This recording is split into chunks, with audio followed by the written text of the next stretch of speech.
श्री रामचरितमानस चौपाई पाठ अयोध्या कांड। केवट और श्री रामचंद्र जी का संवाद है। गंगा के किनारे रामचंद्र जी कह रहे हैं मुझको गंगा के पार कर दो, तो केवट की बहुत ही अच्छी नोक-झोंक हो रही है।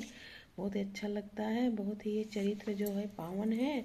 इसको सुनने से पढ़ने से भव के पार जब केवट उतर सकता है तो हम लोग भी इसको बहुत ही मायने रखता है जीवन में। और आप लोग लाइक कमेंट कर देना। तो चलिए ले चलते हैं आपको। अत्यंत आनंद और प्रेम में उमंग कर वो भगवान के चरण कमल धोने लगा। केवट सब देवता फूल बरसाकर सिहाने लगे कि इनके समान पुण्य की राशि कोई नहीं है। केवट के जो पुण्य की है वो कोई किसी के पास नहीं है। पद पखारी जलुपानु करी आप सहित परिवार, पितरु पारु करी प्रभु पुनि मुदित गयो लई पार। दोहा संख्या 101। चरणों को श्री रामचंद्र जी के चरणों को धोकर और सारे परिवार सहित स्वयं उस जल को चरणोदक को पीकर पहले चरणामृत पीते हैं। उस महान पुण्य के द्वारा अपने पितरों को भवसागर से पार, पितरों मतलब जो उनके पुरखा थे वो उनके लिए भी वो जल अर्पण किया। तो अपने परिवार को और जो उनके पूर्वज पितर बन गए थे उनको भी भवसागर से पार कर फिर आनंद पूर्वक प्रभु श्री रामचंद्र जी को गंगा जी के पार ले गया।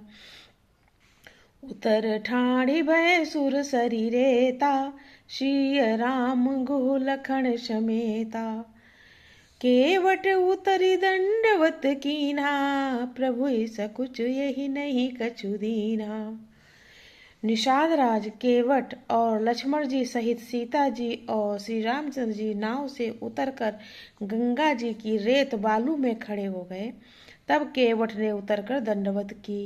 उसको दंडवत करते देखकर प्रभु को संकोच हुआ कि इसको कुछ दिया तो नहीं। नाव उतराई जो हम लोग देते हैं नाव के उतराने पर। पियहि कीसिय जान निहारी, मन मुदरी मन मुदित उतारी। कहे कृपालु लेहि उतराई, केवट चरण गहे अकुलाई। पति के हृदय की जानने वाली सीता जी ने आनंद में भरे मन से अपनी रत्न जटित अंगूठी उतारी उंगली से। कृपालु श्री रामचंद्र जी ने केवट से कहा नाव की उतराई लो। केवट ने व्याकुल होकर चरण पकड़ लिए। जो सीता जी थी वो श्री रामचंद्र जी के मन की बात समझ गई कि कुछ देना चाहते हैं केवट को। उनके पास तो कुछ है नहीं देने के लिए। वो तो सब वहां से उतार करके अयोध्या से चले थे जो पहने थे राजसी गहने, तो उनके पास तो कुछ है नहीं। तो समझ गई कि ये संकोच में खड़े हैं। तो उन सीता जी की उंगली में अंगूठी थी उन रत्नों से जड़ी हुई, उन्होंने दिया श्री राम जी को कि लो इसको। तो अब केवट जो है व्याकुल होकर के उनके चरण पकड़ लिए। नाथ आज मैं काह न पावा। केवट कहते हैं हे नाथ आज मैं क्या नहीं पाया, मुझे सब कुछ मिल गया। मिटे दोष दुख दारिद्र दावा, बहुत काल मैं कीन मजूरी। आजु दीन विधि बनी भली पूरी। उसने कहा हे नाथ आज मैंने क्या नहीं पाया, मेरे दोष दुख और दरिद्रता की आग आज बुझ गई। मैंने बहुत समय तक मजदूरी की, विधाता ने आज बहुत अच्छी भरपूर मजदूरी मुझे दे दी है। अब कछु नाथ न चाहिए मोरे, दीन दयाल अनुग्रह तोरे। फिरती बार मोहि जो देवा, सो प्रसाद मैं सिर धरि लेवा। हे नाथ हे दीनानाथ आपकी कृपा से अब मुझे कुछ नहीं चाहिए। लौटती बार आप मुझे जो कुछ देंगे वो प्रसाद मैं सिर चढ़ा कर लूंगा। हे नाथ दीन दयाल, केवट कह रहे हैं हे नाथ दीन दयाल आपकी कृपा से अब मुझे कुछ नहीं चाहिए। लौटती बार जब आप वहाँ से वापस होंगे वनवास जंगल से, तब आप मुझे जो कुछ देंगे वो प्रसाद समझकर मैं सिर चढ़ाकर ले लूँगा, वो प्रसाद समझकर सिर धर पर ले लूँगा। सो तुम जानहु अंतरयामी, पुरवहु मोर मनोरथ स्वामी। दोहा संख्या 2, 102, अयोध्या कांड। बहुत कीन, केवट जो है रामचंद्र जी जो हैं बहुत कीन, मतलब बहुत प्रकार से प्रयास किया। बहुत कीन है प्रभु लखन सिय, नहीं कछु ले केवटुले। विदा कीन करुणायतन, भगत बिमल बरु देई। तीनों लोग रामचंद्र जी, लक्ष्मण जी, सीता जी, तीनों ने बहुत प्रकार से प्रयास किया, उसने कुछ नहीं लिया। और विदा की, करुणा जी उन सबको विदा किया और यही मांगा कि मुझे बिमल भगत दो।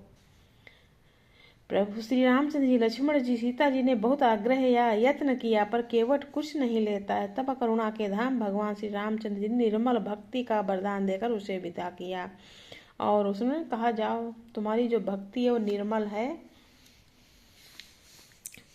तब मंजनु करी रघुकुल नाथा, पूजी पार्थिव नायो माथा।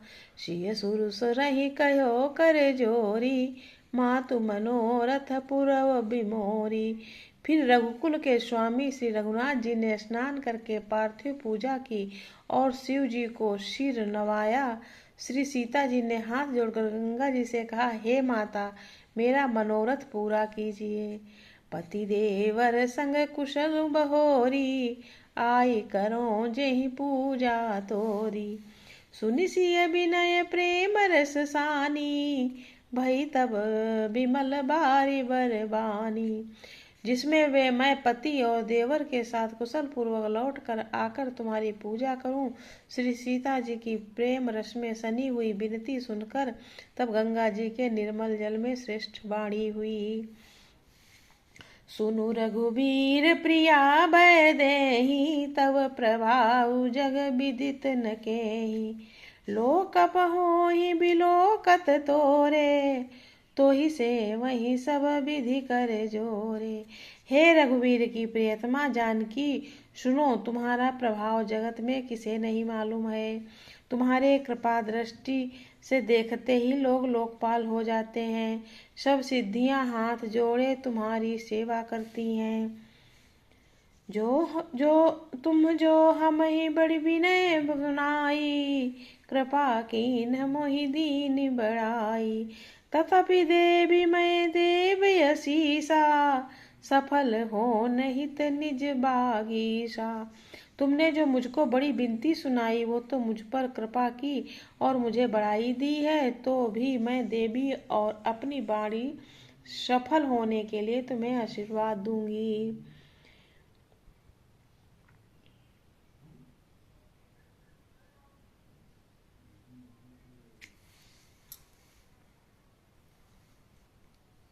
गंगा जी ने कहा, माता मेरा मनोरथ पूरा कीजिए। सीता जी ने तब उन्होंने कहा कि देवर के साथ कुशल पूर्वक लौटकर आऊंगी तो तुम्हारी फिर से पूजा करूंगी। सीता जी की प्रेम रस में सनी हुई विनती सुनकर गंगा जी की निर्मल जल में श्रेष्ठ वाणी हुई। गंगा जी ने बोली कि जाओ प्रियतमा जानकी, तुम्हारा प्रभाव जगत में किसे नहीं मालूम है। तुम्हारी कृपा दृष्टि देखते ही लोग लोकपाल हो जाते हैं। ये सिद्धियां हाथ जोड़े तुम्हारी सेवा करती हैं। तुमने जो मुझको बड़ी विनती सुनाई है, ये तो मुझ पर कृपा की है, मुझे बढ़ाई दी है, तो भी हे देवी मैं अपनी बाणी सफल होने के लिए तुम्हें आशीर्वाद दूंगी। प्राणनाथ देवर सहित कुशल कौशलाय, पूजहि सब मन कामना, सुज सुराय जग छाय। ऐसा कहती हैं। अयोध्या लौटोगी, गंगा जी कह रही हैं, तुम अपने प्राणनाथ और देवर सहित कुशल पूर्वक अयोध्या लौटोगी। तुम्हारी सारी मनोकामनाएं पूर्ण होंगी और तुम्हारा सुंदर यश जगत में छा जाएगा। गंगा बचन सुनि मंगल मूला, मुदित सी असुर सरि अनुकूला। तब प्रभु गुई कहो घर जाहु, सुनत सुख मुख भाउ रुदाहु। मंगल के मूल गंगा जी के वचन सुनकर और देव नदी को अनुकूल देखकर सीता जी आनंदित हुई।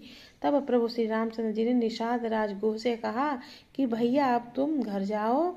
ये सुनते ही उसका मुंह सूख गया और हृदय में दाह उत्पन्न हो गया। दीन बचन गुह कह कर जोरी, विनय सुनहु रघुकुल मनि मोरी। नाथ साथ रही पंतु देखाई, कर दिन चारि चरण सेवकाई।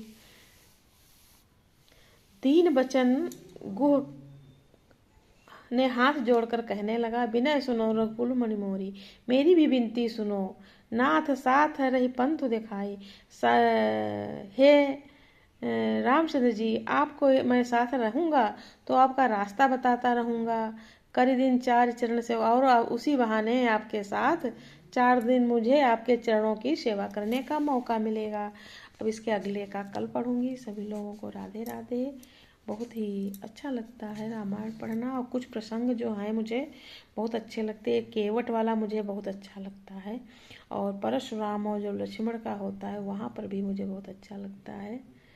तो ये 2 प्रसंग मुझको बहुत, और वो जो है जब सीता जी जाती हैं पुष्प वाटिका, वहाँ का ये 2-3 चीज़ें हम, अच्छा तो सब है लेकिन 2-3 चीज़ें हमारे लिए विशेष हैं।